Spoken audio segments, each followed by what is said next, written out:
부처는 말했다. 현재에 깨어 있으라.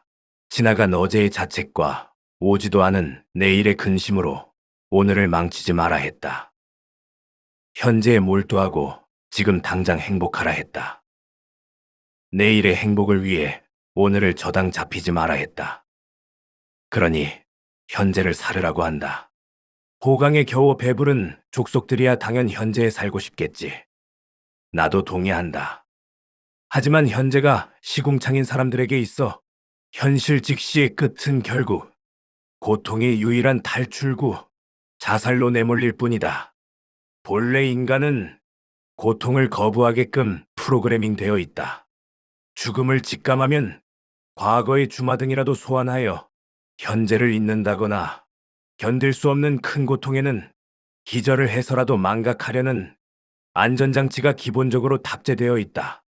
고통이란 것이 발생하는 이유는 자기 보호를 위한 일종의 시그널을 주기 위함이다.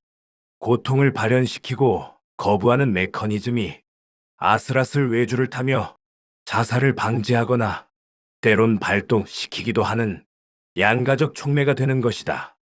현재의 고통을 소프트웨어적 망상으로 과거나 미래로 쫓아 날려보내던가 아니면 하드웨어적으로 셧다운이 되어 기절이라는 것을 해서라도 현재를 잊게 함으로써 고통을 해소하고자 하는 마음은 어리석고 측은하지만 너무나 자연스러운 인간의 자기 보호 본능인 것이다. 그 무게가 깊어 어디로도 날려보내지 못하고 거머리처럼 현재에 딱 달라붙어 버린 마음이야말로 진정 자살의 트리거가 된다. 현재를 살으라고 강조하는 이유는 무엇인가? 행복하라고, 고통받지 말라고, 돌이킬 수도 없는 과거의 후회와 아직 오지도 않은 미래의 근심 걱정 떨쳐버리고 지금 당장 현재에 살아 행복하라고. 이건 아니다. 허무한 말장난일 뿐이다. 호모사피언스의 대다수가 고민하고 고통받고 좌절하며 절망 후의 근심, 희망, 기대 등의 마음이 과거와 현재, 미래를 맘대로 널뛰며 상상력을 펼쳤기에 그 보답으로 지금의 우리가 이렇게 유튜브도 보고 그러는 거다. 마음대로 돌아다니기에 한 곳에 붙잡아 둘 수 없기에 마음이 마음인 것이다. 천지분간 못하고 사방팔방 돌아다니는 게 마음의 자연스러운 본성이라는 것이다.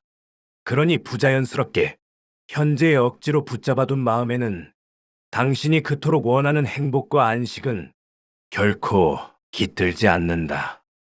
마음을 붙잡아 둘 수도 없다. 안 된다. 안 되는 걸 된다고 해야 솔깃하고 그러기에 강조하는 것이다. 사람이란 원래 자기가 부족한 부분을 타인에게 더 강조하고 억압하기 마련이니까. 그렇다면 근심이 나쁜가?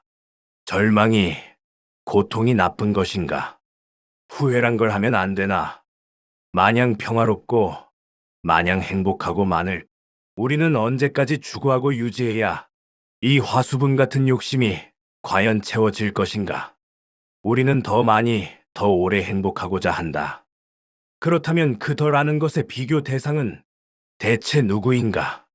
그 누구를 얼마나 더 짓밟고 올라서야 당신의 그 더 많은 행복이 그 언제까지 유지될 것인가?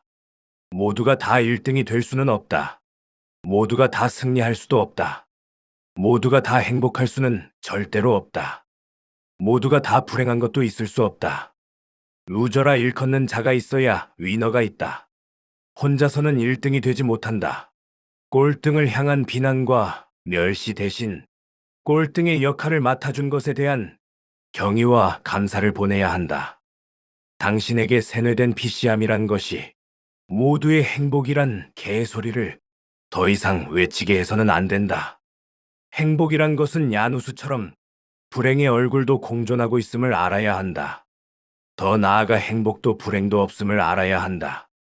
근심 걱정도 좌절 절망도 행복과 평안도 색을 달리한 마음의 한 단면일 뿐.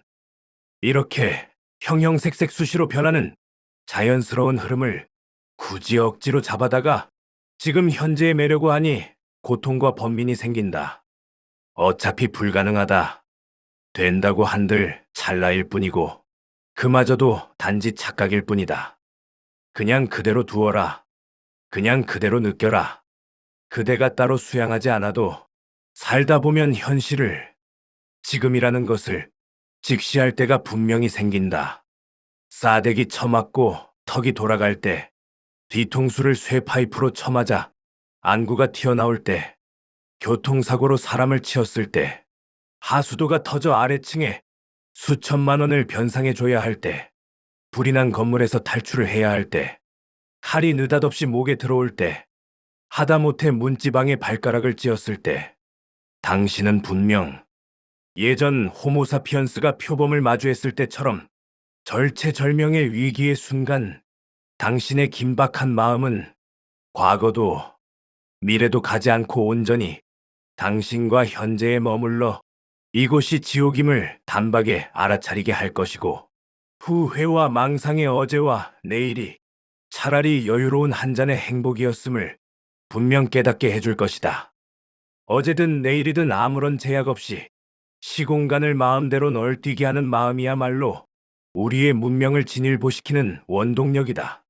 무너진 건물 더미 지하에 빛도 물도 없이 사흘간 갇혀있다 구사일생 살아서 처절하게 벽을 기어 올라온 생의 갈망만이 삶의 전부인 어느 한 사람에게 있어 현재의 고통에 가려 길가의 꽃을 못 본다 한들, 그 향기를 느끼지 못한다 한들, 이 사람은 현재를 살지 않는구나 라고 누가 감히 말할 수 있단 말인가?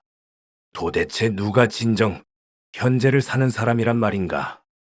세상에 던져지며 얻은 삶이란 유한한 시간을 재밌게, 때론 슬프게, 때론 헛된 욕망에 빠져 후회도 하고, 좌절의 고통에 몸부림도 치고, 기대도 망상도 하며 꿋꿋하게 살아가자. 무한한 삶이라면 현재만을 살며 영원한 행복만을 추구하는 것이 나을지도 모르지만 다들 알다시피 삶은 유한하다. 우리에게 영원한 행복 따윈 허락되지 않는다. 우리의 존재는 태어나는 순간부터 집행이를 알 수 없는 사형을 언도받았다. 유한한 삶을 살면서 평생 달달한 당분만을 먹으며 살고 싶은가? 꿀만 빨면 뭐 장땡이다 싶기도 하지만 그 이후엔 점점 더 큰 자극을 원하게 되고 결국엔 그 어떤 자극도 역치를 넘기지 못하는 인간이 되어버린다. 짠 소금도 먹고 시큼한 식초도 먹고 매운 고추에 쓰디쓴 소주 맛도 보며 사는 게 좋지 않겠는가? 어차피 굳이 선택하지 않아도 그리 될 테니 뭐 꿀만 빨면 어쩌지 하는 걱정은 하지 않아도 되지만 과거든 현재든 미래든 억지로 어디에 올가매려 하지 말고 자유롭게 울고 웃으며 각자에게 주어진 시간이란 걸 어떻게든 잘 때워보자. 역할 놀이에 과몰입하면 선택지가 하나라 고민할 게 없으니 편할 수도 있지만 그래도 삶의 역할 놀이에 너무 푹 빠져서 지금 당신이 맡은 배역이 현재 삶의 전부인 양 살지는 말자. 집행일이 언제일지는 모르나 그리 길지 않다는 사실은 이미 모두 다 알고 있으니 말이다. 우습게도 선택이란 것 자체가 애초에 우리의 몫이 아닌데 괜한 고민하지 말고 그냥 마음 가는 대로 살자. 금수들이야말로 진정 현재만을 산다. 현재를 살아간다는 건 짐승의 삶을 살아가는 것이다. 인간이여, 현재가 아닌 환상 속에 살아라.